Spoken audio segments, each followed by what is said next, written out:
സ്വാഗതം. Live at 6 ആരംഭിക്കുന്നു. നോക്കാം ആദ്യം.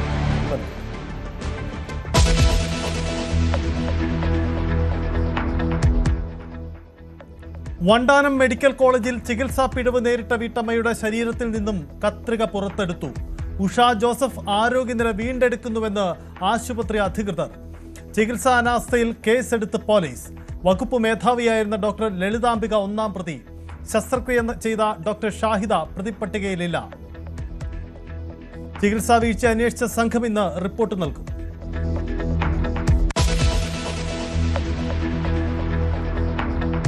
ആരോഗ്യമേഖലയിലെ അനാസ്ഥയിൽ പ്രതിഷേധവുമായി സംഘടനകൾ. വീണ ജോർജിന്റെ വസതിക്ക് മുന്നിൽ റീത്ത് വെച്ച് യൂത്ത് കോൺഗ്രസ്.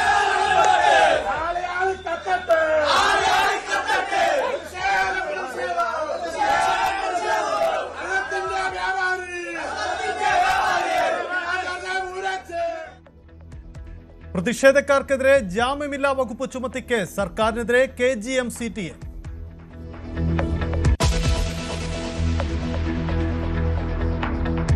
ആരോഗ്യവകുപ്പിനെതിരായ പ്രതിഷേധങ്ങളെ ചൊല്ലി ഏറ്റുമുട്ടി ഭരണ പ്രതിപക്ഷ നേതാക്കൾ. പ്രതിപക്ഷത്തിന്റേത് കലാപശ്രമമെന്ന് CPM. റീത്ത് പ്രതിഷേധത്തിന് പിന്നിൽ VD സതീശൻ എന്ന് വീണ ജോർജ്. റീത്ത് വെപ്പിക്കലല്ല തന്റെ പണിയെന്ന് തിരിച്ചടിച്ച് പ്രതിപക്ഷ നേതാവ്. പ്രതിഷേധ സാധ്യത മുന്നിൽ കണ്ട് പ്രതിപക്ഷ നേതാവിന്റെ സുരക്ഷ വർദ്ധിപ്പിക്കാൻ നിർദ്ദേശം.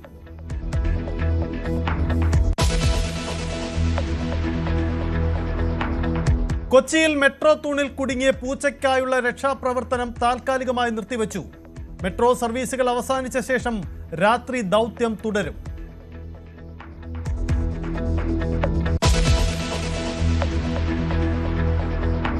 ബാറുകളുടെ പ്രവർത്തന സമയം ദീർഘിപ്പിച്ചതിൽ സർക്കാരിനെതിരെ ക്രൈസ്തവ സംഘടനകൾ.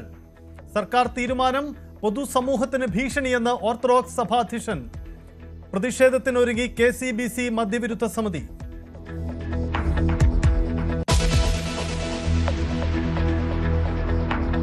സംസ്ഥാനത്ത് അന്തിമ വോട്ടർ പട്ടിക പ്രസിദ്ധീകരിച്ചു. പട്ടികയിൽ 2.69 കോടി വോട്ടർമാർ. പുറത്തായത് 9 ലക്ഷം പേർ. നിയമസഭാ തെരഞ്ഞെടുപ്പ് നാമനിർദ്ദേശ പത്രിക സമർപ്പണത്തിന് മുമ്പ് ഇനിയും പേര് ചേർക്കാമെന്ന് തെരഞ്ഞെടുപ്പ് കമ്മീഷൻ.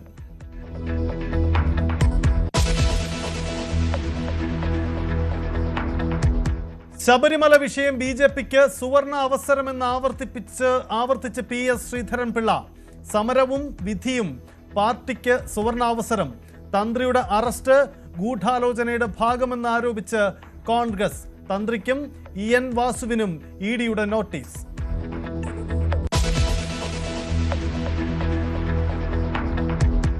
നിയമസഭാ തെരഞ്ഞെടുപ്പിൽ PR സേവനം തേടി CPI-യും. തന്ത്രങ്ങൾ അവതരിപ്പിച്ച് തെലങ്കാനയിൽ നിന്നുള്ള സംഘം. തെരഞ്ഞെടുപ്പ് ഒരുക്കങ്ങൾക്കായി CPM-ന്റെ സംസ്ഥാന സെക്രട്ടേറിയറ്റ് യോഗം തിരുവനന്തപുരത്ത്.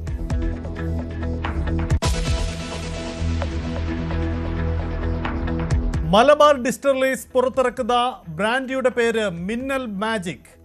1/2 ലിറ്റർ കുപ്പിയിൽ ഒരു മാസത്തിനകം ലഭ്യമാകും. മദ്യനിർമ്മാണ പ്ലാന്റ് ഉദ്ഘാടനത്തിനിടെ കേരള മദ്യനിരോധന സമിതിയുടെ പ്രതിഷേധം.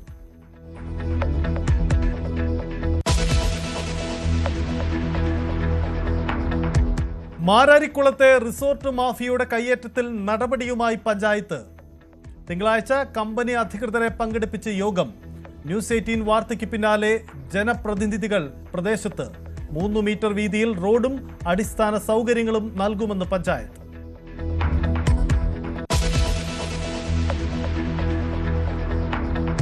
സുപ്രീം കോടതിയോട് പോരു കുറിച്ച് ഡൊണാൾഡ് ട്രംപ്. അധിക ചുങ്കം റദ്ദാക്കിയ ഉത്തരവ് അനുസരിക്കില്ല. ജഡ്ജിമാർക്ക് രാജ്യസ്നേഹമില്ലെന്ന് വിമർശനം. 5 മാസത്തേക്ക് ആഗോളതലത്തിൽ 10% പകരച്ചുങ്കവും പ്രഖ്യാപിച്ചു.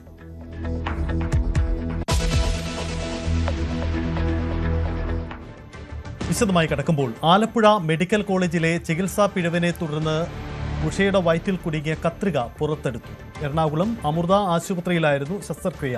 പുറത്തെടുത്ത ആർട്ടറി ഫോർസെപ്സ് എന്ന ശസ്ത്രക്രിയാ ഉപകരണം അമ്പലപ്പുഴ പോലീസിന് കൈമാറി. ശസ്ത്രക്രിയ പൂർത്തിയായ ഉഷയുടെ ആരോഗ്യനില തൃപ്തികരമാണെന്നാണ് കൊച്ചി അമൃത ആശുപത്രിയിലെ ഡോക്ടർമാർ വ്യക്തമാക്കുന്നത്. ഈ ഉഷയുടെ ശരീരത്തിൽ നിന്നും ആർട്ടറി ഫോർസെപ്സ് എന്ന ശസ്ത്രക്രിയ ഉപകരണമാണ് ഡോക്ടർമാർ പുറത്തെടുത്തത്. ഈ ഉപകരണം അമ്പലപ്പുഴ പോലീസിന് കൈമാറുകയും ചെയ്തിട്ടുണ്ട്. ഈ അമൃത ആശുപത്രിയിലെ വിദഗ്ധ ഡോക്ടർമാരായിട്ടുള്ള ഗ്യാസ്ട്രോളജി സർജൻ വിഭാഗം മേധാവി doctor O V Sudheer, urology വിഭാഗം മേധാവി doctor K V Sajeevan, gynaecology വിഭാഗം മേധാവി ഡോക്ടർ രാധാമണി കെ എന്നിവരാണ് സർജറിക്ക് നേതൃത്വം നൽകിയത്. അതോടൊപ്പം തന്നെ സർക്കാർ നിർദ്ദേശത്തിനെ തുടർന്ന് Ernakulam medical college medical superintendent doctor Ganesh Mohan, surgery വിഭാഗം മേധാവി ഡോക്ടർ അബ്ദുൾ സിയാദ് AK എന്നിവരും ഈ ശസ്ത്രക്രിയയ്ക്ക് ആശുപത്രിയിൽ ഉണ്ടായിരുന്നു എന്നുകൂടി അമൃത ആശുപത്രിയിൽ നിന്നും ഡോക്ടർമാർ വിവരം നൽകുന്നു. എന്തായാലും ഇന്ന് രാവിലെ 10 മണിയോടുകൂടിയായിരുന്നു ശസ്ത്രക്രിയ ആരംഭിച്ചത്. ഉഷയുടെ ആരോഗ്യസ്ഥിതിക്ക് മറ്റ് ബുദ്ധിമുട്ടുകളൊന്നും തന്നെ ഉണ്ടായിരുന്നില്ല എന്നുള്ളത് തന്നെ ഈ ശസ്ത്രക്രിയ വിജയകരമായി പൂർത്തിയാക്കാൻ സാധിച്ചു എന്ന് തന്നെയാണ് ഡോക്ടർമാർ പറയുന്നത്. ഇന്നലെ പുലർച്ചെയായിരുന്നു ഉഷയെ അമൃത ആശുപത്രിയിൽ പ്രവേശിപ്പിച്ചത്. അതിനുശേഷം CT സ്കാൻ എടുത്ത് ഈ ഉപകരണം എവിടെയാണ് അതിന്റെ സ്ഥാനമടക്കം കൃത്യമായി പരിശോധിച്ച ശേഷം മെഡിക്കൽ ബോർഡ് യോഗം ചേർന്നതിനെ തുടർന്നാണ് ഇന്ന് രാവിലത്തേക്ക് തന്നെ ശസ്ത്രക്രിയ നടത്താം എന്ന് തീരുമാനിച്ചത്. എന്തായാലും വിജയകരമായി തന്നെ അത് പൂർത്തിയാക്കി. കഴിഞ്ഞ 5 വർഷമായി ഉഷ അനുഭവിച്ച വേദനകൾക്ക് അങ്ങനെ ഒരു അവസാനമായിരിക്കുകയാണ്. സർക്കാർ തന്നെ ഇതിന്റെ മുഴുവൻ ചിലവും വഹിക്കാം, ആശുപത്രി ചിലവ് വഹിക്കാമെന്ന് ആരോഗ്യമന്ത്രി ഉഷയെയും ഉഷയുടെ കുടുംബത്തെ അറിയിക്കുകയും ചെയ്തു. ഒപ്പം രാഷ്ട്രീയ നേതാക്കളടക്കം ഉഷയെ ആശുപത്രിയിലെത്തി സന്ദർശിച്ച് ഉഷയ്ക്കും കുടുംബത്തിനും വേണ്ട എല്ലാ പിന്തുണയും നൽകുകയും ചെയ്തിരുന്നു. എന്തായാലും ആശുപത്രിയിൽ നിന്നും ശുഭകരമായിട്ടുള്ള വാർത്തകളാണ് പുറത്തു വരുന്നത്. ഇനി 2 ദിവസം കൂടി ആശുപത്രിയിലെ നിരീക്ഷണത്തിന് ശേഷമായിരിക്കും ഉഷ വീട്ടിലേക്ക് മടങ്ങുക. ആലപ്പുഴ വണ്ടാനം മെഡിക്കൽ കോളേജിൽ രോഗിയുടെ വയറ്റിൽ കത്രിക കുടുങ്ങിയതടക്കം ആരോഗ്യമേഖലയിലെ വീഴ്ചകൾ ഉന്നയിച്ച് വീണ ജോർജിനെതിരെ അതിശക്തമായ പ്രതിഷേധം ആണ് ഇന്ന് നടന്നത്. ഔദ്യോഗിക വസതിയിലേക്ക് തള്ളിക്കയറിയ യൂത്ത് കോൺഗ്രസ് പ്രവർത്തകർ വാതിലിൽ റീത്തുവെച്ചു. തിരുവനന്തപുരത്തെ മന്ത്രിയുടെ ഓഫീസിലും പത്തനംതിട്ട ടൗൺ ഹാളിൽ മന്ത്രി പങ്കെടുത്ത പരിപാടിയിലും പ്രതിഷേധമുണ്ടായി. തെരഞ്ഞെടുപ്പ് മുന്നിൽ കണ്ട് പ്രതിപക്ഷ നേതാവ് VD സതീശന്റെ നിർദ്ദേശപ്രകാരമാണ് തന്റെ വീട് ആക്രമിച്ചതെന്ന് വീണ ജോർജ് ആരോപിച്ചു. എന്നാൽ മന്ത്രിമാരുടെ വീട്ടിൽ റീത്ത് വയ്ക്കാൻ പറയലല്ല തന്റെ പണിയെന്ന് VD സതീശനും തിരിച്ചടിച്ചു. റീത്തുവെച്ച നടപടിക്കെതിരെ മന്ത്രിമാരും രംഗത്തു. ആലപ്പുഴ വണ്ടാനം മെഡിക്കൽ കോളേജിലെ ശസ്ത്രക്രിയാ പിഴവുമായി ബന്ധപ്പെട്ട് ആരോഗ്യമന്ത്രി വീണ ജോർജിനെതിരെ പ്രതിഷേധം ശക്തമാക്കിയിരിക്കുകയാണ് പ്രതിപക്ഷം. തിരുവനന്തപുരത്ത് മന്ത്രി വീണ ജോർജിന്റെ വഴുതക്കാടുള്ള ഔദ്യോഗിക വസതിക്ക് മുമ്പിൽ 30ഓളം യൂത്ത് കോൺഗ്രസ് പ്രവർത്തകർ വസതിയുടെ പ്രധാന കവാടം ചാടിക്കടന്ന് വാതിൽ റീത്ത് സമർപ്പിക്കുന്ന സാഹചര്യമുണ്ടായി. തീമുട്ടകളും എറിഞ്ഞു. നാമമാത്രമായ പോലീസ് ഉദ്യോഗസ്ഥർ മാത്രമായിരുന്നു സമയത്ത് അവിടെ ഉണ്ടായിരുന്നത്. മിനിറ്റുകൾക്ക് ശേഷമാണ് കൂടുതൽ ഉദ്യോഗസ്ഥരെത്തി പ്രതിഷേധിച്ചവരെ അവിടെ നിന്ന് അറസ്റ്റ് ചെയ്ത് നീക്കുന്ന സാഹചര്യമുണ്ടായത്.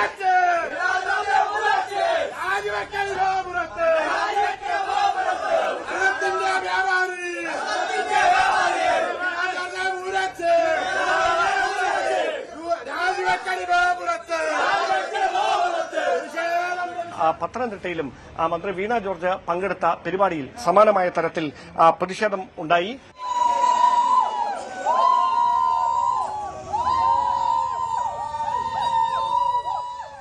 അവിടെ വെച്ച് മന്ത്രി വീണ ജോർജ് മാധ്യമങ്ങളോട് പ്രതികരിച്ചത് ഈ തെരഞ്ഞെടുപ്പ് കാലമാണ്, പ്രതിപക്ഷ നേതാവിന്റെ നിർദ്ദേശത്തിന്റെ അടിസ്ഥാനത്തിലാണ് തന്റെ വസതിക്ക് മുമ്പിൽ റീത്ത് വെച്ചതെന്നാണ്.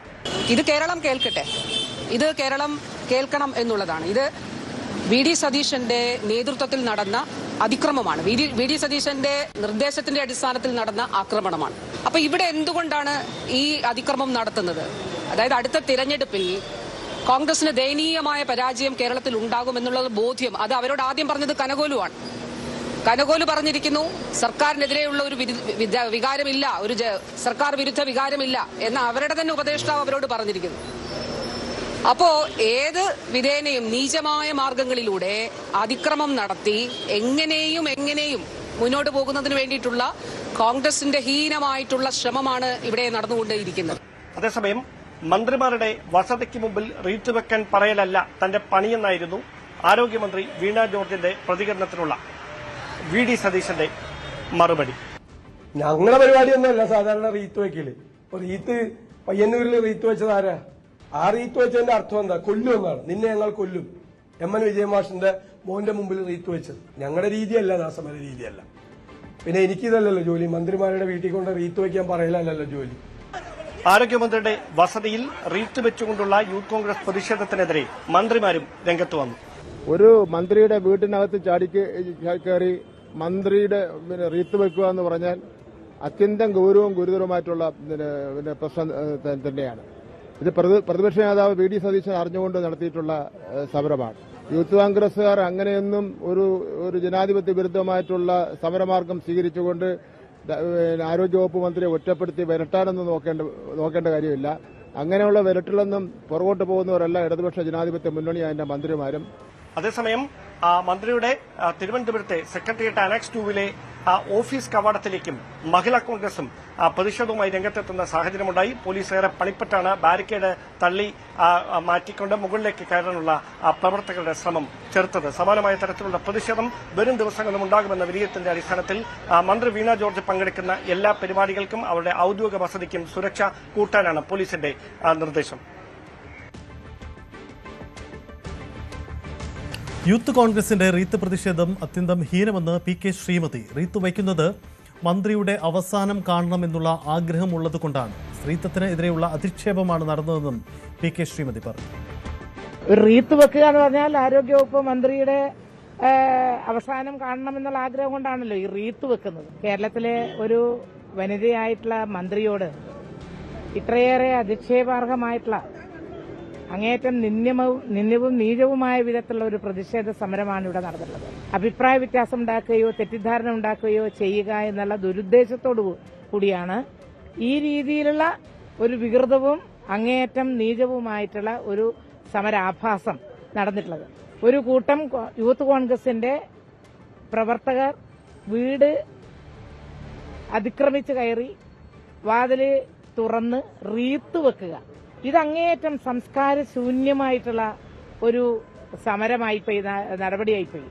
യൂത്ത് കോൺഗ്രസുകാര് അതിനെ സംബന്ധിച്ച് അവർക്ക് ചിന്തിക്കാൻ കഴിയുന്നില്ലെങ്കിൽ അവരുടെ നേതാക്കന്മാരുണ്ട്. പ്രതിപക്ഷ നേതാവും രമേശ് ചെന്നിത്തലയും ഉൾപ്പെടെയുള്ള നേതാക്കന്മാർ ഇത്തരത്തിലുള്ള ഒരു സമരമുറയുമായിട്ട് കേരളത്തിലോ അല്ല വേറെ എവിടെയെങ്കിലും പോയാൽ എന്തായിരിക്കും അവസ്ഥ?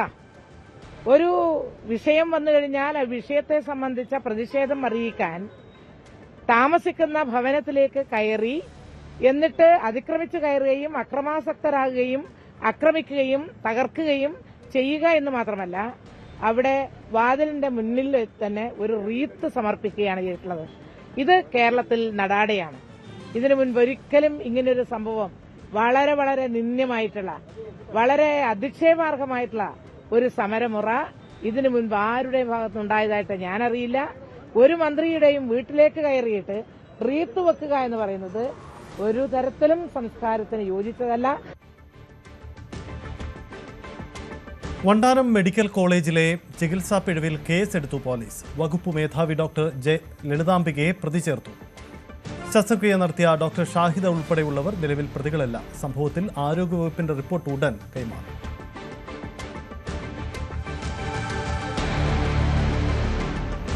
മറ്റൊരു ചികിത്സാ പിഴവിന്റെ വാർത്ത വരുന്നത് പട്ടാമ്പിയിൽ നിന്നാണ്. മതിയായ ചികിത്സ ലഭിക്കാത്തതിനാൽ പട്ടാമ്പി താലൂക്ക് ആശുപത്രിയിൽ ചികിത്സയിലിരുന്ന ഗർഭിണി മരിച്ചു. തൃത്താല മേഴത്തൂർ സ്വദേശിനി നൌഷിജയാണ് മരിച്ചത്. ഫെബ്രുവരി 16-നാണ് 9 മാസം ഗർഭിണിയായ നൌഷിജയെ പട്ടാമ്പി താലൂക്ക് ആശുപത്രിയിൽ പ്രവേശിപ്പിച്ചത്. അടുത്ത ദിവസം ശ്വാസതടസ്സവും ബ്ലീഡിംഗും ഉണ്ടായതിനെ തുടർന്ന് വാണിയംകുളം PK ദാസ് ആശുപത്രിയിലേക്ക് മാറ്റുകയായിരുന്നു. ആശുപത്രിയിൽ എത്തുമ്പോഴേക്ക് യുവതി മരിച്ചു. സഹോദരന്റെ പരാതിയിൽ തൃത്താല പോലീസ് കേസെടുത്തു.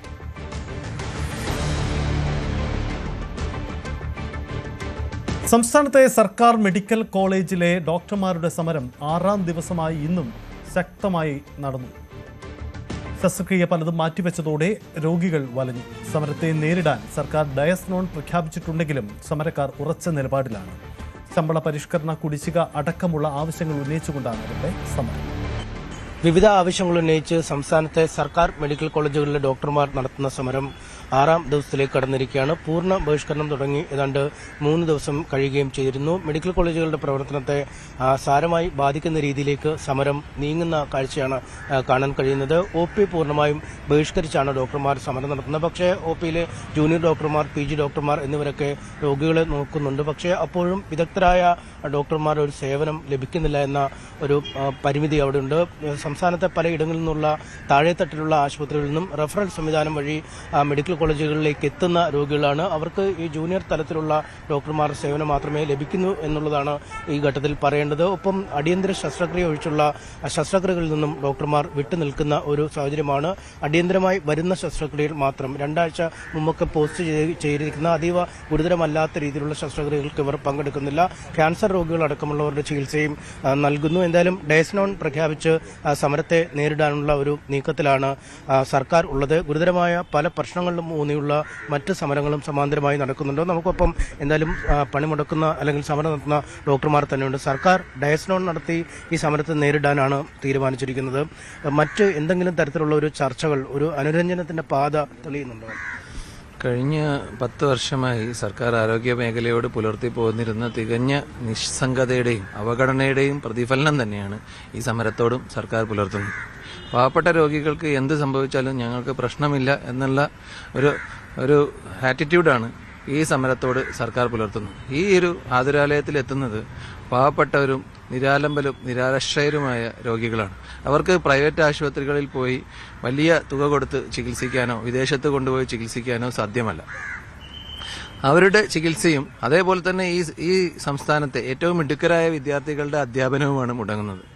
എന്ത് തന്നെ സംഭവിച്ചാലും ഞങ്ങൾക്കതൊന്നും പ്രശ്നവുമില്ല എന്നുള്ളൊരു നിലപാടാണ് സർക്കാരിന് ഈ വിഷയത്തിൽ ഉള്ളത് എന്നാണ് ഞങ്ങൾക്ക് മനസ്സിലാവുന്നത്. ഈ പ്രശ്നങ്ങൾ പരിഹരിച്ചു എന്നാണ് ആരോഗ്യമന്ത്രി അടക്കം അവകാശപ്പെടുന്നത്. ഇപ്പോൾ 3% DA കുടിശ്ശിക ഗവൺമെന്റ് ജീവനക്കാർക്ക് നൽകി, ഇപ്പോൾ 10% കുടിശ്ശിക മാറ്റിയിരിക്കുന്നു. നിങ്ങളുടെ ഫോണുകളിലേക്കൊക്കെ മെസ്സേജുകൾ പോലും വരുന്നുണ്ട്. ഈ സർക്കാർ എല്ലാ കാര്യങ്ങളും ചെയ്തു കഴിഞ്ഞു, വാക്ക് പാലിച്ച സർക്കാരാണ്. എന്നിട്ടും എന്താണ് നിങ്ങൾക്ക് അവശേഷിക്കുന്നത് പ്രശ്നങ്ങൾ? വലിയ ഒരു വോട്ട് ബാങ്കായ സർക്കാർ ജീവനക്കാരെ പരിഗണിക്കുന്നതോടൊപ്പം തന്നെ കലൂരിൽ മെട്രോ പില്ലറിൽ കുടുങ്ങിയ പൂച്ചയെ രക്ഷിക്കാനുള്ള ശ്രമം താൽക്കാലികമായി നിർത്തിവെച്ചു. രക്ഷാദൌത്യത്തിനെത്തിച്ച ഹൈഡ്രോളിക് ലിഫ്റ്റ് സംവിധാനം തകരാറിലായത് ആദ്യഘട്ടത്തിൽ പ്രതിസന്ധിയായി. 2ാം ഘട്ട രക്ഷാദൌത്യവും വിജയം കണ്ടില്ല. രാത്രി 11-ന് മെട്രോ സർവീസുകൾ അവസാനിച്ച ശേഷം രക്ഷാദൌത്യം തുടരും.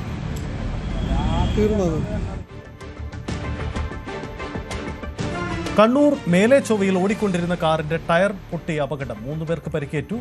ഇതേ തുടർന്ന് നിയന്ത്രണം നഷ്ടമായ കാർ സമീപത്തുണ്ടായിരുന്ന ഓട്ടോ ടാക്സിയിൽ ഇടിക്കുകയും ഓട്ടോ മറിയുകയും ചെയ്തു. ഈ വാഹനത്തിലുണ്ടായിരുന്ന 3 പേർക്കാണ് പരിക്കേറ്റത്. മറ്റൊരു വാഹനത്തിലെ CCTV ക്യാമറയിൽ പതിഞ്ഞ അപകടത്തിന്റെ ദൃശ്യം പുറത്തു.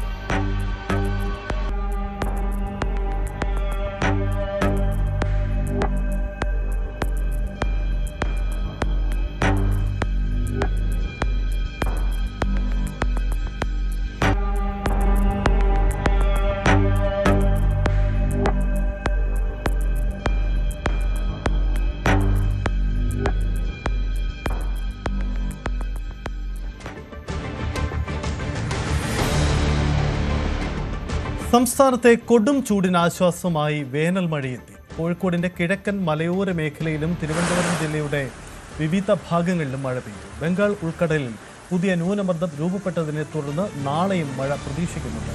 പത്തനംതിട്ട, കോട്ടയം, ഇടുക്കി ജില്ലകളിൽ നാളെ മഴയുണ്ടാകും. മലയോര മേഖലകളിൽ താമസിക്കുന്നവരും വിനോദസഞ്ചാരികളും ശ്രദ്ധ പുലർത്തേണ്ടതാണെന്ന് മുന്നറിയിപ്പുണ്ട്.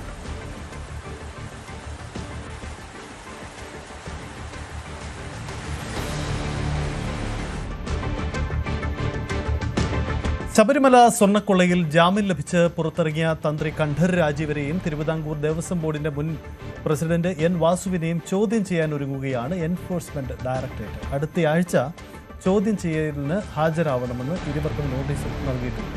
അടുത്തയാഴ്ച ഹാജരാവാനാണ് നിർദ്ദേശം. കേസ് അന്വേഷിക്കുന്ന SITയുടെ പ്രതിപ്പട്ടികയിലുള്ള മുഴുവൻ ആളുകളെയും ചോദ്യം ചെയ്യാൻ വിളിപ്പിക്കുന്നതിന്റെ ഭാഗമായിട്ടാണ് ഈ നീക്കം. തന്ത്രി കണ്ഠർ രാജീവരെ അറസ്റ്റ് ചെയ്തതുമായി ബന്ധപ്പെട്ട രാഷ്ട്രീയ വിവാദം കൊഴുകുകയാണ്. തന്ത്രി ജാമ്യത്തിലിറങ്ങിയതോടുകൂടി കോൺഗ്രസ് തന്ത്രിക്ക് പിന്നിൽ അണിനിരക്കുന്നു. അതേസമയം സർക്കാർ ന്യായീകരണങ്ങളുമായി രംഗത്ത് വരുന്നു. ഇതാണ് സാഹചര്യം. തന്ത്രി കണ്ഠർ രാജീവർക്കെതിരായ മന്ത്രി MP രാജേഷ് രംഗത്ത് വരുന്നു. തന്ത്രിക്ക് മാത്രം എന്ത് പ്രത്യേകത എന്നതാണ് ചോദ്യം. കുറ്റാരോപിതനായ ആളെയല്ല, ഹൈക്കോടതിയെയാണ് വിശ്വസിക്കുന്നത്.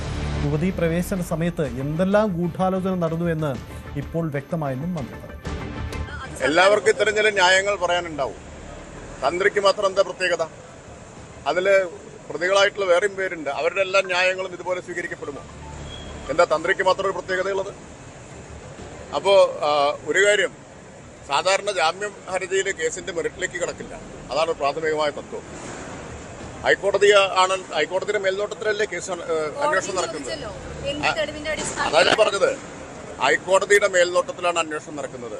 ഹൈക്കോടതിയുടെ മുമ്പിൽ അന്വേഷണ സംഘം സീൽഡ് കവറിൽ അന്വേഷണ പുരോഗതി കൃത്യമായിട്ട് സമർപ്പിക്കുന്നുണ്ടെന്നും അന്വേഷണം ശരിയായ ദിശയിലാണ് എന്നും അന്വേഷണം അങ്ങേയറ്റം കാര്യക്ഷമമാണ്, വിശ്വാസയോഗ്യമാണ് എന്ന് ഞങ്ങൾക്ക് ബോധ്യമുണ്ടെന്നും ഇത് സംബന്ധിച്ച് ഒരു വിവരവും മറ്റാർക്കും പങ്കുവച്ചിട്ടില്ല എന്നും പറഞ്ഞത് ഹൈക്കോടതിയുടെ 2 അംഗ ദേവസ്വം ബെഞ്ചാണ്. അപ്പോൾ ഹൈക്കോടതി ദേവസ്വം ബെഞ്ചിനെ വിശ്വസിക്കരുത് എന്നാണോ ഈ പറയുന്നത്? ഞാനെന്തായാലും ഹൈക്കോടതി ദേവസ്വം ബെഞ്ചിനെയാണ് വിശ്വസിക്കാൻ. അതാ പറഞ്ഞത്, ഞാൻ ഇപ്പോൾ കേസിൽ കുറ്റാരോപിതനായിട്ട് നിൽക്കുന്ന ആളെ അല്ല വിശ്വസിക്കുന്നത്, ഹൈക്കോടതി ദേവസ്വം ബെഞ്ചിനെയാണ് വിശ്വസിക്കുന്നത്. ശബരിമല സ്വർണ്ണക്കൊള്ളയിൽ തന്ത്രിയുടെ അറസ്റ്റ് രാഷ്ട്രീയ ആയുധമാക്കുകയാണ് കോൺഗ്രസ്.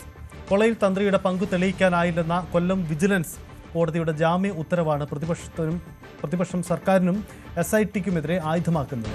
തന്ത്രിക്ക് സ്വർണ്ണക്കൊള്ളയുമായുള്ള ബന്ധം SIT വ്യക്തമാക്കണമെന്നും ഗൂഢാലോചന നടന്നുവെന്ന് സംശയിക്കുന്നതായും VD സതീശൻ പറഞ്ഞു. തന്ത്രിയെ കുടുക്കി ബോധപൂർവം കേസ് വഴിതിരിക്കാൻ ശ്രമം നടന്നുവെന്നാണ് തിരുവഞ്ചൂർ രാധാകൃഷ്ണന്റെ ആരോപണം. തന്ത്രിയെ വീണ്ടും കുടുക്കാനാണ് അപ്പീൽ പോവാൻ ഒരുങ്ങുന്നതെന്നും കോൺഗ്രസ് നേതാക്കൾ ആരോപിക്കുന്നു.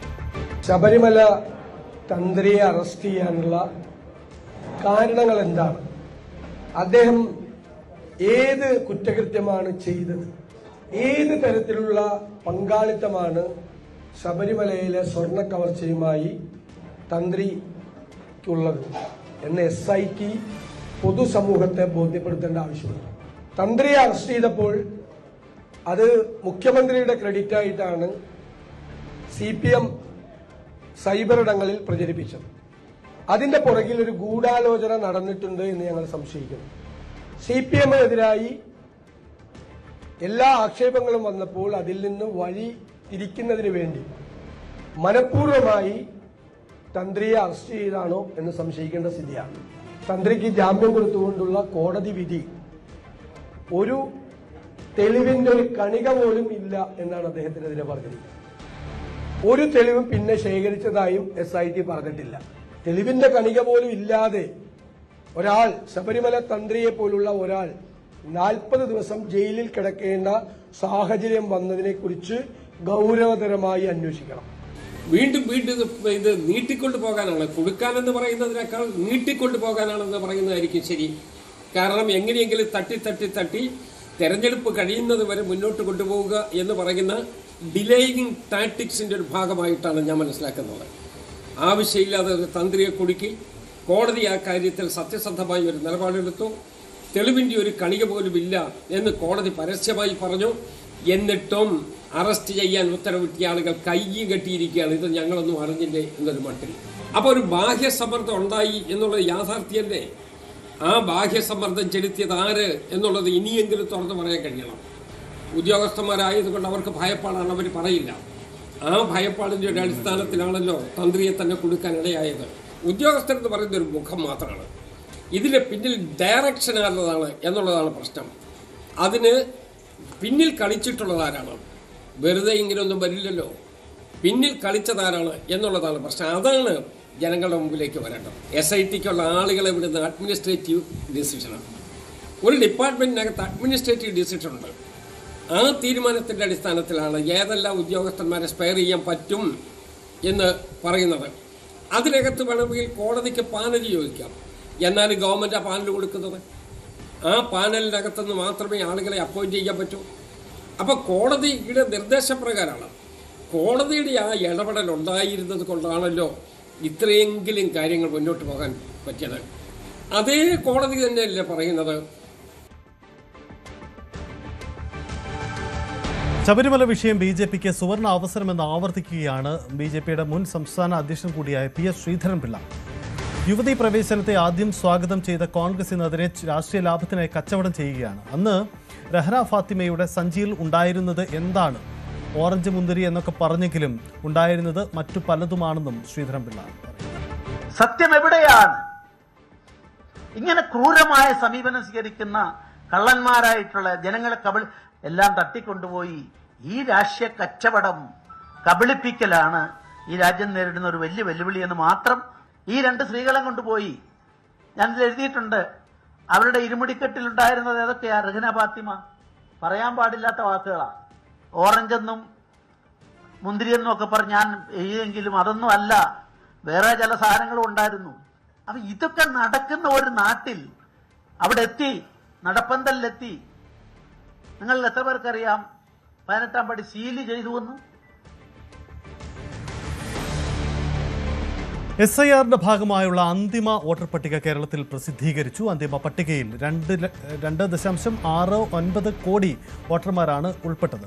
9,06,211 പേർ വോട്ടർ പട്ടികയിൽ നിന്നും പുറത്തായി. നിയമസഭാ തെരഞ്ഞെടുപ്പ് നാമനിർദ്ദേശ പത്രിക നൽകാനുള്ള അവസാന ദിവസം വരെ ഇനിയും പേര് ചേർക്കാമെന്ന് തെരഞ്ഞെടുപ്പ് കമ്മീഷൻ അറിയിച്ചു.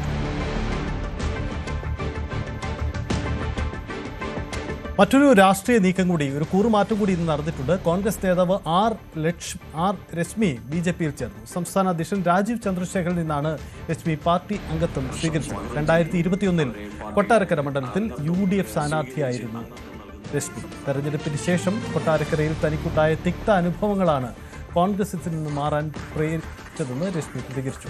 CPM വിട്ടെത്തിയ മുൻ MLA ഐഷ പോറ്റി മണ്ഡലത്തിൽ സജീവമായതോടെ നേതൃത്വവുമായി അകൽച്ചയിലായിരുന്നു രശ്മി.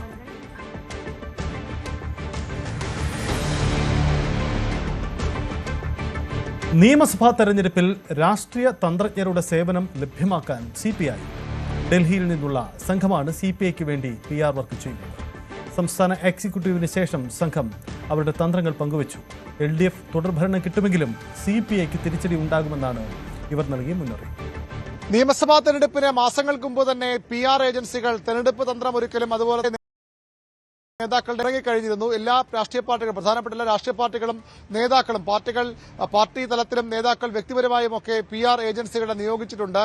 കോൺഗ്രസിന്റെ തന്ത്രങ്ങൾ ഒരുക്കാൻ കനകുരു പോലുള്ള തെരഞ്ഞെടുപ്പ് തന്ത്രജ്ഞ തന്നെ നേരിട്ട് വർഷങ്ങളായി പ്രവർത്തിക്കുന്നു. അതുപോലെ CPM-ഉം മറ്റ് പ്രധാനപ്പെട്ട രാഷ്ട്രീയ പാർട്ടികളും ഒക്കെ തെരഞ്ഞെടുപ്പ് തന്ത്രജ്ഞരുടെ സേവനം തേടുന്നുണ്ട്. അതിനൊപ്പമാണ് ഇപ്പോൾ CPI-യും തെരഞ്ഞെടുപ്പ് തന്ത്രജ്ഞരുടെ സേവനം തേടാനുള്ള ആലോചനകൾ തുടങ്ങിയിരിക്കുന്നത്. ഇന്നലെ CPI-യുടെ സംസ്ഥാന എക്സിക്യൂട്ടീവ് യോഗത്തിന് ശേഷമാണ് ഡൽഹിയിൽ നിന്നുള്ള ഒരു തെരഞ്ഞെടുപ്പ് തന്ത്രജ്ഞന്റെ ഒരു പ്രസന്റേഷൻ MN സ്മാരകത്തിൽ നടത്തിയത്. അവരുടെ കണക്കനുസരിച്ച് 9 സീറ്റുകളിൽ മാത്രമാണ് CPIക്ക് ഉറച്ച വിജയസാധ്യതയുള്ളത്. മറ്റ് ചില സീറ്റുകളിൽ ചിലത് റെഡ് സോണിലും ചിലതൊക്കെ യെല്ലോ സോണിലുമാണ്. ഗ്രീൻ സോണിലുള്ളത് 9 സീറ്റുകൾ മാത്രമാണ്. അവിടെയാണ് CPIക്ക് ഉറച്ച വിജയപ്രതീക്ഷയുള്ളത്. നിലവിൽ 17 സീറ്റുകൾ CPIക്കുണ്ട്. 25 സീറ്റുകൾ മത്സരിച്ച CPI 17 ഇടത്ത് വിജയിച്ചിട്ടുണ്ട്. അത്രയെങ്കിലും എത്തിയാൽ മാത്രമേ തുടർഭരണം ഉറപ്പാക്കാൻ കഴിയൂ എന്ന് മുന്നണിക്ക് വ്യക്തമാണ്. അതുകൊണ്ടാണ് ഈ പ്രതികൂല ഘടകങ്ങൾ മാറ്റാൻ തെരഞ്ഞെടുപ്പ് തന്ത്രജ്ഞരുടെ സേവനം CPI തേടാൻ ഉദ്ദേശിക്കുന്നത്. വലിയ തുക പ്രതിഫലം നൽകിയാകും CPIയുടെ ഈ തെരഞ്ഞെടുപ്പ് തന്ത്രജ്ഞർ പ്രവർത്തിക്കുക. ഇതിന് എക്സിക്യൂട്ടീവിന്റെ അനുമതി ലഭിച്ചിട്ടില്ല. ഇത്തരം ആലോചന ഇല്ല എന്നാണ് നേതൃത്വത്തിന്റെ ഔദ്യോഗിക വിശദീകരണം. ഇവിടെ വെറുതെ എല്ലാവരും കേൾക്കും. ഞങ്ങൾ കമ്മ്യൂണിസ്റ്റ് പാർട്ടി ജനാധിപത്യ പാർട്ടിയാണ്. ഇവിടെ എല്ലാവർക്കും വരാം. വെറുതെ എല്ലാവരും കേൾക്കും. ഞങ്ങൾ ഒരാളെ ആട്ടിയകറ്റില്ല, അവരെ ആട്ടിയകറ്റിട്ടില്ല, കേട്ടിട്ടുണ്ട്.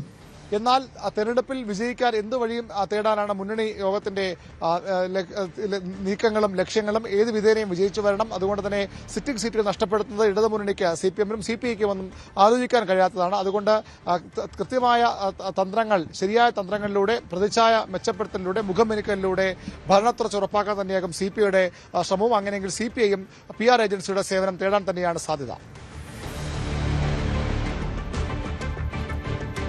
ജവാന് പിറകെ സർക്കാരിന്റെ പുതിയ മദ്യം മിന്നൽ മാജിക് ഉൽപാദനം ആരംഭിച്ചു. പാലക്കാട് മേനോൻ പാറയിലാണ് മലബാർ മാജിക് ബ്രാൻഡിയുടെ ഉൽപാദനം. ബാറുകളുടെ സമയം നീട്ടി നൽകിയതിൽ ഏറെ വിമർശനം നേരിടുന്ന ഘട്ടത്തിലാണ് പുതിയ മദ്യവുമായുള്ള വരവ്. മലബാർ മിസ്റ്ററി എന്ന പേരാണ് ആദ്യഘട്ടത്തിൽ തീരുമാനിച്ചിരുന്നതെങ്കിലും അവസാന നിമിഷം മിന്നൽ മാജിക് എന്ന് പേര് മാറ്റി. പാലക്കാട് മേനോൻപാറയിൽ 117 ഏക്കറിൽ വ്യാപിച്ചു കിടക്കുന്ന പ്രദേശത്താണ് പുതിയ മദ്യത്തിന്റെ നിർമ്മാണം. ദിനംപ്രതി 13,500 കേസ് മദ്യമാണ് ഇവിടെ ഉൽപ്പാദിപ്പിക്കുക. 1/2 ലിറ്റർ കുപ്പികളിലാണ് മദ്യത്തിന്റെ ഉൽപ്പാദനം. ഒരു കുപ്പിക്ക് വില 400 രൂപ. വ്യവസായ രംഗത്തെയും വികസന രംഗത്തെയും കുതിപ്പിന്റെ ഒരു അടയാളമായി ഈ പ്ലാന്റ് മാറും. ഇനി തുടർന്നും ഇത്തരത്തിലുള്ള സംരംഭങ്ങൾ ധാരാളം വരുന്നതിന് ഒരു സഹായകരമാകും. പ്രതിദിനം 1 ലക്ഷം ലിറ്റർ വെള്ളമാണ് മദ്യം ഉൽപാദനത്തിന് വേണ്ടത്. തുടക്കത്തിൽ മലമ്പുഴയിലെ ശുദ്ധജല പ്ലാന്റിൽ നിന്നാണ് വെള്ളം എത്തിക്കുക. ഇതിന് ജല അതോറിറ്റിയുമായി കരാറിൽ ഏർപ്പെട്ടു കഴിഞ്ഞു. അടുത്ത ഘട്ടത്തിൽ മഴവെള്ള സംഭരണി സ്ഥാപിക്കും. 1 മാസത്തിനകം മിന്നൽ മാജിക് ബെവ്കോ ഔട്ട്ലെറ്റുകളിലെത്തും. ന്യൂസ് 18 പാലക്കാട്. ഇതിനിടയിൽ ബാറുകളുടെ സമയക്രമം ദീർഘിപ്പിച്ചതിൽ സർക്കാരിനെതിരെ പ്രതിഷേധം ഉയരുകയാണ്. ബാറുകളുടെ സമയം വർദ്ധിപ്പിച്ചത് പൊതുസമൂഹത്തിന് വലിയ ഭീഷണി ഉണ്ടാക്കുമെന്ന് ഓർത്തഡോക്സ് സഭാ അധ്യക്ഷൻ പറയുന്നു. എല്ലാ മതങ്ങളും ഇതിനെതിരെ ശബ്ദമുയർത്തണം. മദ്യം വിറ്റ് ലഭിക്കുന്ന പണം കൊണ്ട് ആവശ്യമില്ലാത്ത സംഗമങ്ങൾ നടത്തി വെറുതെ ധൂർത്തരിച്ച് സമ്മേളനങ്ങൾ നടത്തി പ്രതിച്ഛായ വർദ്ധിപ്പിക്കാനാണ് ശ്രമം. ഈ രീതിയിലല്ല സർക്കാർ വരുമാനം കണ്ടെത്തേണ്ടതെന്നും ബസേലിയോസ് മാർത്തോമ മാത്യൂസ് തൃതീയൻ വിമർശിച്ചു. ക്രൈസ്തവർ മാത്രമല്ല തോന്നുന്നത് എല്ലാ മതങ്ങളും ഇതിനെ ഒരുമിച്ച് ഈ നയത്തിനെതിരായി ശബ്ദമുയർത്തേണ്ടത് ആവശ്യമാണ്. ഈ മദ്യം ഇത്രയും സുലഭമായി കിട്ടാനുള്ള സാഹചര്യം ഉണ്ടാക്കുന്നത് ഒന്ന്, അതുകൊണ്ട് കൂടുതൽ അക്രമവും അനീതിയും പിടിച്ചുപറിയും കൊലപാതകവും വർദ്ധിക്കുന്നു എന്നുള്ളതേ ഉള്ളൂ. രണ്ടാമത്, ഇങ്ങനെ കൂടുതൽ മദ്യം വിറ്റ് കിട്ടുന്നതായ പണം കൊണ്ട് ആവശ്യമില്ലാത്ത ആഗോള സമ്മേളനങ്ങൾ നടത്താനായിട്ട് ഗവൺമെൻറ് സാധിക്കും. അതാണ് ഇതിൽ നിന്നുണ്ടാകുന്നത്. അപ്പോൾ ഇതുകൊണ്ട് ഇപ്പോൾ തന്നെ ഒരു 1850 കോടി രൂപ ഈ ബാറിൽ നിന്ന് മാത്രമായിട്ട് ഒരു വർഷം ഈ ഗവൺമെൻറ് കിട്ടുന്നുണ്ട് വരുമാനം. അതിനേക്കാൾ ബാറുകളുടെ പ്രവർത്തന സമയം ദീർഘിപ്പിക്കാനുള്ള സർക്കാർ തീരുമാനത്തിനെതിരെ KCBC മദ്യവിരുദ്ധ സമിതിയും രംഗത്ത് വന്നിട്ടുണ്ട്. അവരിന്ന് ഓർത്തഡോക്സ് സഭാ അധ്യക്ഷനുമായി കൂടിക്കാഴ്ച കോട്ടയം ദേവലോകത്തെ ഓർത്തഡോക്സ് സഭ ആസ്ഥാനത്തായിരുന്നു കൂടിക്കാഴ്ച നടന്നത്. കത്തോലിക്ക സഭയുടെ വിവിധ രൂപകളിൽ നിന്നുള്ള പ്രതിനിധികളാണ് ഓർത്തഡോക്സ് സഭാ അധ്യക്ഷൻ ബസേലിയോസ് മാർത്തോമ മാത്യൂസ് തൃതീയൻ കത്തോലിക്ക ബാവയുമായി കൂടിക്കാഴ്ച അതിനു വേണ്ടുന്ന രീതിയിൽ കേരള സംസ്ഥാനത്തുടനീളം മുഖ്യമന്ത്രിയുടെ പ്രസംഗത്തിനിടെ മൈക്ക് വീണ്ടും തകരാറിലായി. താൻ മൈക്കിന് മുന്നിൽ വരുമ്പോൾ എന്തെങ്കിലും പ്രശ്നമുണ്ടാകുമെന്നായിരുന്നു മുഖ്യമന്ത്രിയുടെ ഇത് സംബന്ധിച്ച പ്രതികരണം. തിരിച്ചുകൊണ്ടായിരുന്നു മുഖ്യമന്ത്രിയുടെ വാക്കുകൾ. കേരള പഠന കോൺഗ്രസ് ഉദ്ഘാടനം ചെയ്യുമ്പോഴായിരുന്നു ഈ സംഭവം. എന്തൊക്കെ ഒരു പ്രശ്നം ഞാൻ മൈക്കിന് മുമ്പിൽ എടുക്കുമ്പോൾ ഉണ്ടാവണം. അതാണ്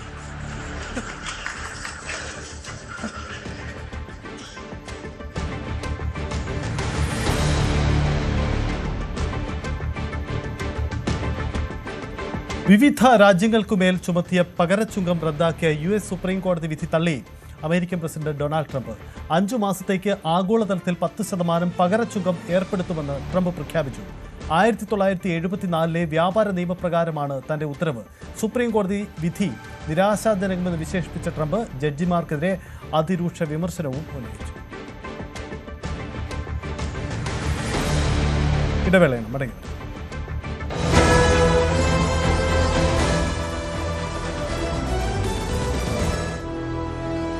ലോകം സാമ്പത്തിക മാന്ദ്യത്തിന്റെ നിഴലിലായിരുന്നപ്പോഴും ആഗോള രാഷ്ട്രീയ അസ്ഥിരതകൾ വിപണികളെ ഉലച്ചപ്പോഴും കഴിഞ്ഞ 4 വർഷമായി ലോകത്തിലെ ഏറ്റവും വേഗത്തിൽ വളരുന്ന സമ്പദ് വ്യവസ്ഥ എന്ന പദവി ഇന്ത്യ കാത്തുസൂക്ഷിക്കുകയാണ്. ലോകത്തിന്റെ സാമ്പത്തിക എഞ്ചിനായി ഇന്ത്യ മാറിക്കൊണ്ടിരിക്കുന്ന കാഴ്ചയാണ് 2005-ലും നാം കണ്ടത്. ആഗോളതലത്തിൽ പല വികസിത രാജ്യങ്ങളും സാമ്പത്തിക മാന്ദ്യത്തെയും ഭൗമ രാഷ്ട്രീയ തർക്കങ്ങളെയും ഭയപ്പെടുമ്പോൾ ഇന്ത്യ തുടർച്ചയായ 4ാം വർഷവും ലോകത്തിലെ ഏറ്റവും വേഗത്തിൽ വളരുന്ന പ്രധാന സമ്പദ് വ്യവസ്ഥ എന്ന പദവി നിലനിർത്തുകയാണ്. കേന്ദ്ര ധനമന്ത്രാലയത്തിന്റെ കണക്കുകൾ പ്രകാരം നടപ്പ് സാമ്പത്തിക വർഷത്തിൽ ഇന്ത്യയുടെ യഥാർത്ഥ GDP വളർച്ച 7.4% ഉയരുമെന്നാണ് പ്രതീക്ഷിക്കുന്നത്. അന്താരാഷ്ട്ര നാണയനിധി പോലും ഇന്ത്യയുടെ വളർച്ചാ സാധ്യതകളെ മുൻനിർത്തി തങ്ങളുടെ പ്രവചനങ്ങൾ തിരുത്തി കഴിഞ്ഞു. 2026 ജപ്പാനെ മറികടന്ന് ലോകത്തിലെ 4ാമത്തെ വലിയ സാമ്പത്തിക ശക്തിയായി ഇന്ത്യ മാറുമെന്നത് കേവലം ഒരു സ്വപ്നമല്ല, മറിച്ച് അടുത്തു തന്നെ സംഭവിക്കാൻ പോകുന്ന യാഥാർത്ഥ്യമാണ്. എന്നാൽ ഈ മഹാപ്രയാണത്തിന് പിന്നിൽ ഇന്ത്യയിലെ ഓരോ സംസ്ഥാനങ്ങൾക്കും വലിയ പങ്കുണ്ട്. ഓരോ സംസ്ഥാനത്തിൻ്റെയും സാമ്പത്തിക ശേഷിയും സംഭാവനയും വ്യത്യസ്തമാണ് എന്നതുകൊണ്ട് തന്നെ ഭാരതത്തിൻ്റെ ഈ വളർച്ചയെ സംസ്ഥാനങ്ങളുടെ അടിസ്ഥാനത്തിൽ വിശകലനം ചെയ്യേണ്ടത് അനിവാര്യമാണ്. ഇന്ത്യയുടെ സാമ്പത്തിക തലസ്ഥാനമായ മുംബൈ ഉൾക്കൊള്ളുന്ന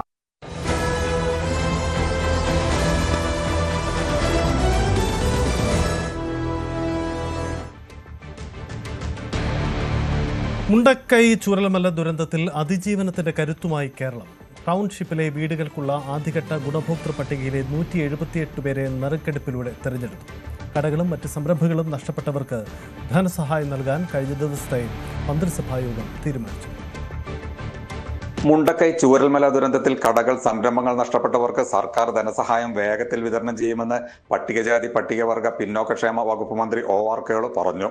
ടൗൺഷിപ്പിൽ ആദ്യഘട്ടത്തിൽ നിർമ്മാണം പൂർത്തീകരിക്കുന്ന 178 വീടുകൾ ഗുണഭോക്താക്കൾക്ക് കൈമാറുന്നതിനുള്ള നറുക്കെടുപ്പിൽ സംസാരിക്കുകയായിരുന്നു മന്ത്രി. നറുക്കെടുപ്പ് സുതാര്യവും കൃത്യതയും ഉറപ്പാക്കുന്നതിൽ സർക്കാർ നിതാന്ത ജാഗ്രതയാണ് പുലർത്തിയത്. ഗുണഭോക്താക്കൾ നറുക്കെടുപ്പിൽ തിരഞ്ഞെടുക്കുന്ന വീടുകൾ മറ്റു ഗുണഭോക്താക്കൾക്ക് വെച്ചുമാറാൻ സാധിക്കില്ലെന്നും മന്ത്രി പറഞ്ഞു.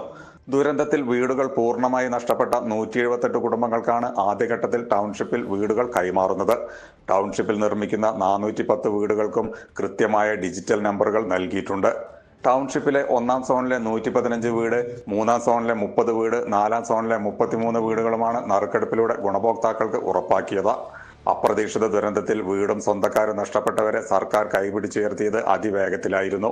ടൗൺഷിപ്പിൽ ആദ്യഘട്ടത്തിൽ നിർമ്മാണം പൂർത്തിയാവുന്ന 178 വീടുകളുടെ നറുക്കെടുപ്പ് പൂർത്തിയാക്കി.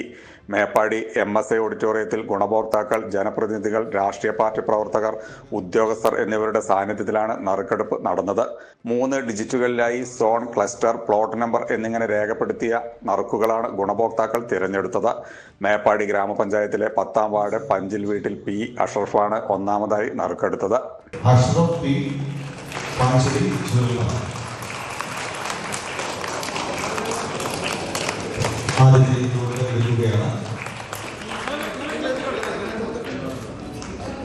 ടൗൺഷിപ്പിലെ 1ാം സോണിലെ ക്ലസ്റ്റർ ജയിൽ ഉൾപ്പെട്ട 104ാം നമ്പർ വീടാണ് അഷറഫിന് നറുക്കെടുപ്പിലൂടെ ലഭിച്ചത്.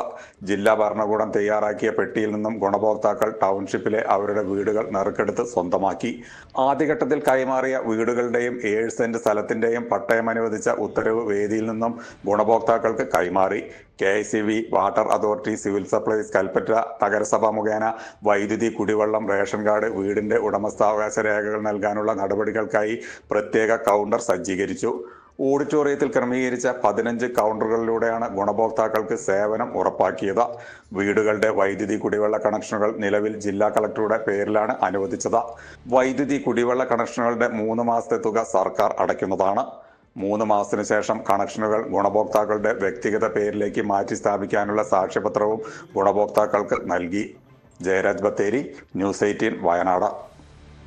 വഴി അടച്ച റിസോർട്ട് മാഫിയ, വഴി തുറന്ന് ന്യൂസ് 18.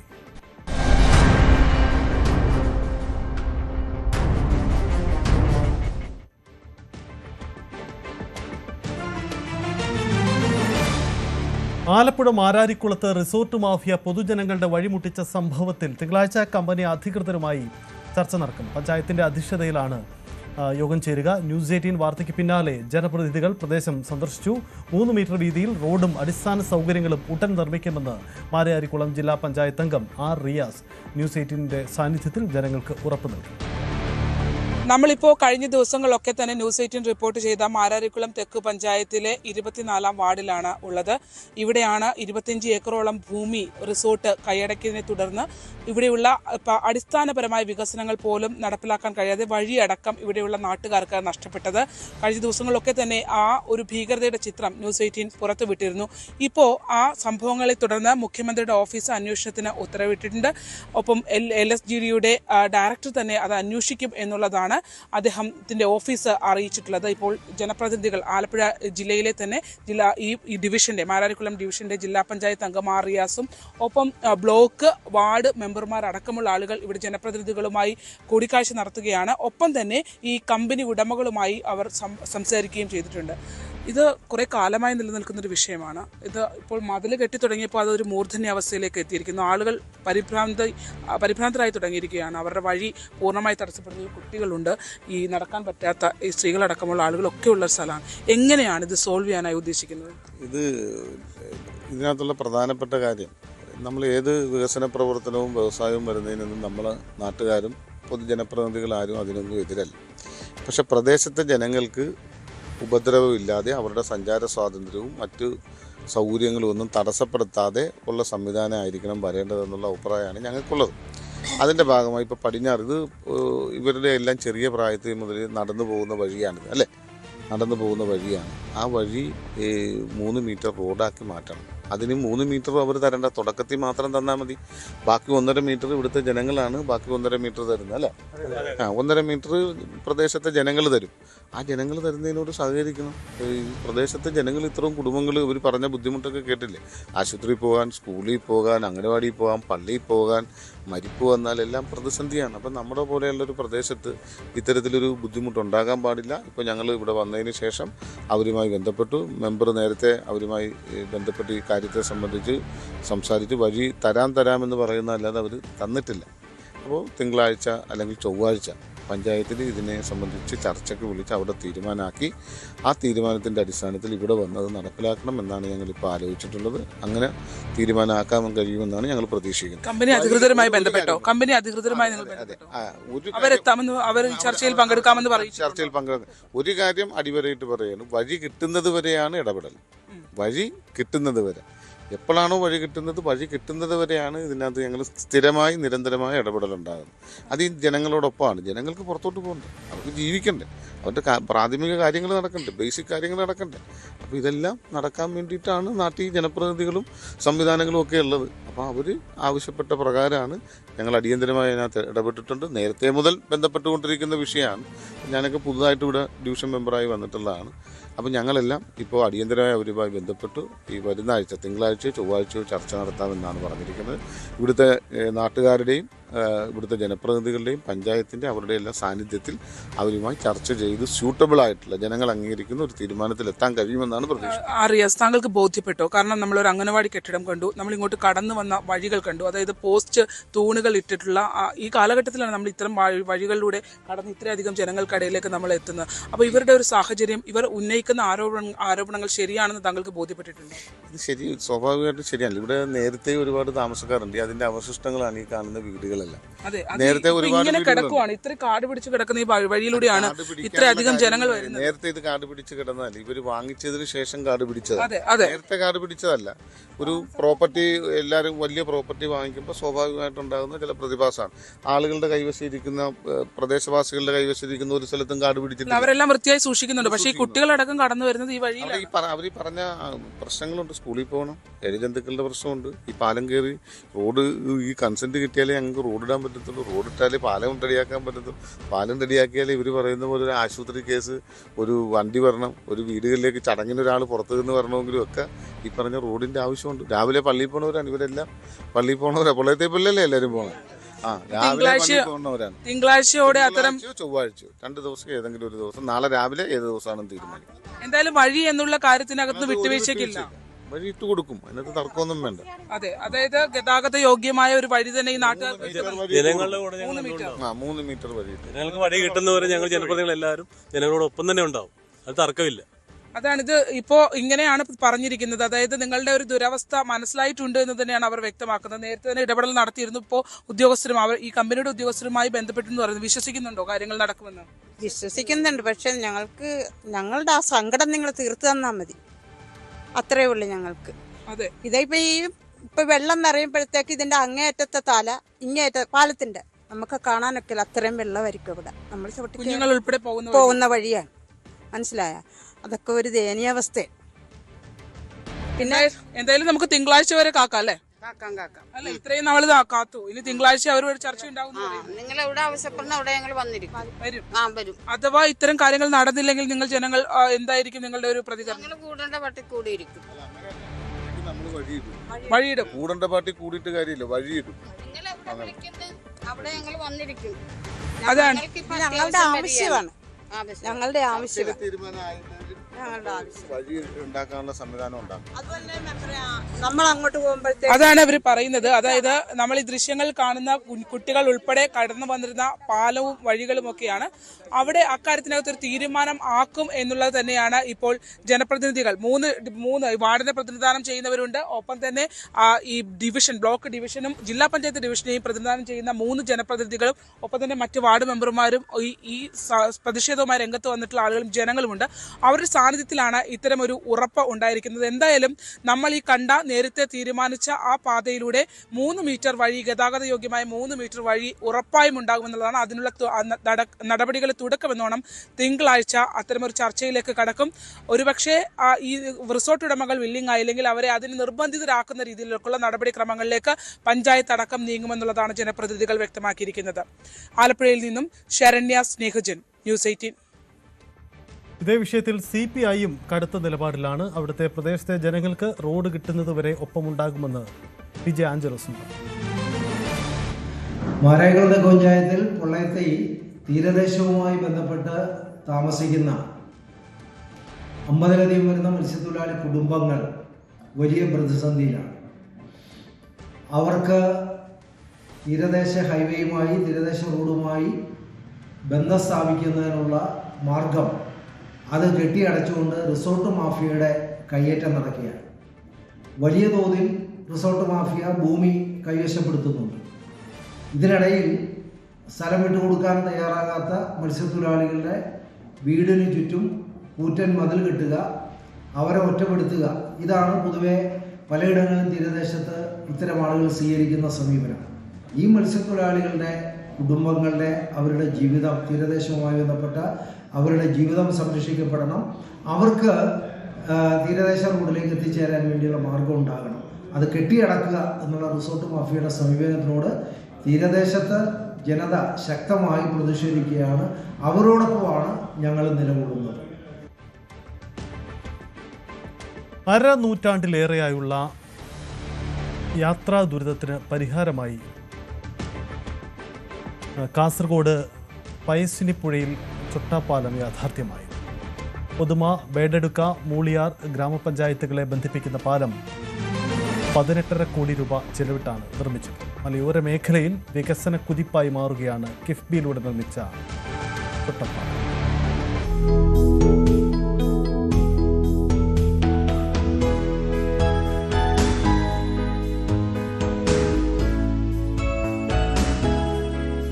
പയസ്സിനി പുഴയിൽ ചൊട്ടപ്പാലം യാഥാർത്ഥ്യമായതോടെ അരനൂറ്റാണ്ടിലേറെയായി യാത്രാക്ലേശം അനുഭവിച്ച ഉദുമയിലെ ജനങ്ങൾ ആശ്വാസത്തിലാണ്. 55 വർഷമായി കടത്തുതോണിയിലൂടെ ആളുകളെ മറുകരയിലെത്തിച്ച പ്രദേശത്താണ് വികസന കുതിപ്പിനായി പാലനിർമ്മാണം പൂർത്തീകരിച്ചത്.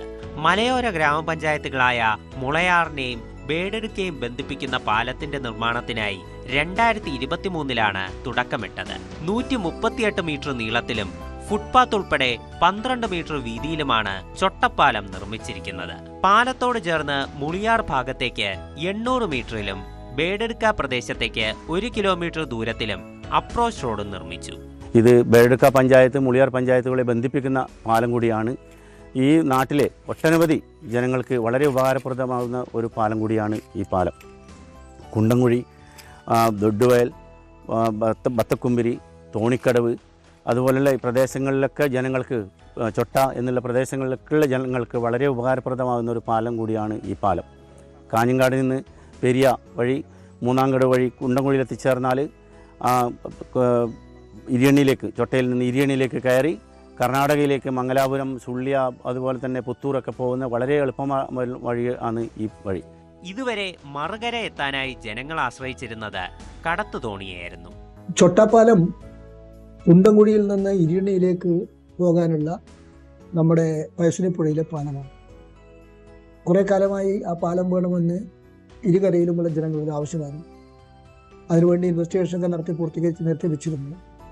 കിഫ്ബി ആ പാലം നിർമ്മിക്കുന്നതിന് ആവശ്യമായ 20 കോടി രൂപ അനുവദിക്കുകയും അതിൻ്റെ ഭരണാനുമതി, സാങ്കേതികാനുമതി ഒക്കെ നടന്നതിന് ശേഷം ടെൻഡർ വിളിച്ച് പ്രവൃത്തി പൂർത്തീകരിച്ചിരിക്കുകയുമാണ്. ഇപ്പോൾ പാലം പണി പൂർണ്ണമായും 100% പൂർത്തിയായിട്ടുണ്ട്. ഉദ്ഘാടനത്തിന് വേണ്ടി കാത്തിരിക്കുന്നുണ്ട്. വാഹനങ്ങൾ അതുവഴി അങ്ങോട്ടും ഇങ്ങോട്ടും പോകാൻ തുടങ്ങി. ആ പാലം വന്നതോടുകൂടി ബേഡകം പഞ്ചായത്തിലെ ബേഡകം, കുണ്ടംകുഴി, ഭീമങ്കാന് തുടങ്ങിയ പ്രദേശങ്ങളിലെ ജനങ്ങൾക്ക് മുളിയാർ പഞ്ചായത്തുമായി ബന്ധപ്പെടാൻ വളരെ എളുപ്പമായി. ബേഡെടുക്ക ഗ്രാമപഞ്ചായത്തിലെ കുണ്ടംകുഴി, ചൊട്ട, ദുടുവയൽ, തോണിക്കടവ്, ബത്തക്കുമരി തുടങ്ങി മുളിയാർ ഗ്രാമപഞ്ചായത്തിലെ ഇരിയണ്ണി, മിന്നംകുളം, കുണിയേരി, ബേപ്പ്, പായം, ബോവിക്കാനം തുടങ്ങിയ പ്രദേശങ്ങളിലെ യാത്രക്കാർക്കും ചൊട്ടപ്പാലം ഉപകാരപ്രദമാകും. കൂടാതെ കർണാടകയിലെ മംഗളൂരു, സുള്ളിയ തുടങ്ങിയ പ്രദേശങ്ങളിലേക്കുള്ള യാത്രയിൽ ബേഡെടുക്ക, കാഞ്ഞങ്ങാട് പ്രദേശങ്ങളിൽ നിന്ന് വരുന്നവർക്ക് 10 മുതൽ 17 കിലോമീറ്റർ ദൂരം കുറഞ്ഞും കിട്ടും. പാലത്തിലെത്തിയാൽ പയസ്വിനി പുഴയും ഗ്രാമഭംഗിയും കൈകോർത്ത മലയോര കാഴ്ചകളും യാത്രക്കാർക്കൊപ്പം ആസ്വദിക്കാം. News 18 Kasaragod.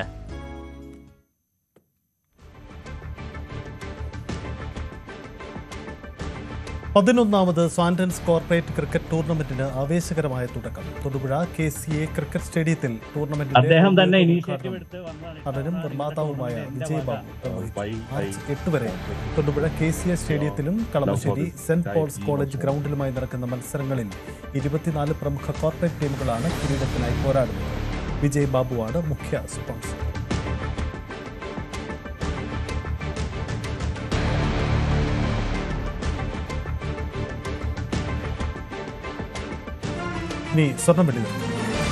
Kavitha gold and diamonds ഇന്നത്തെ സ്വർണം വെള്ളി നിരക്കുകൾ നിങ്ങൾക്കായി സമർപ്പിക്കുന്നത് Kavitha gold and diamonds, the versatile jewellery. സ്വർണം 22 ക്യാരറ്റ് ഗ്രാമിന് 14,600, പവന് 1,16,800. 18 ക്യാരറ്റ് ഗ്രാമിന് 12,055, പവന് 96,440. വെള്ളി ഗ്രാമിന് 275, കിലോഗ്രാമിന് 2,70,75.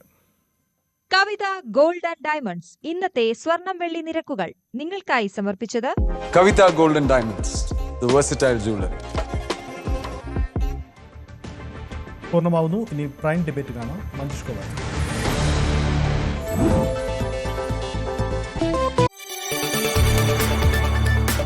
കൂടുതൽ വാർത്തകൾക്ക് news 18 Keralam YouTube channel subscribe ചെയ്യുക.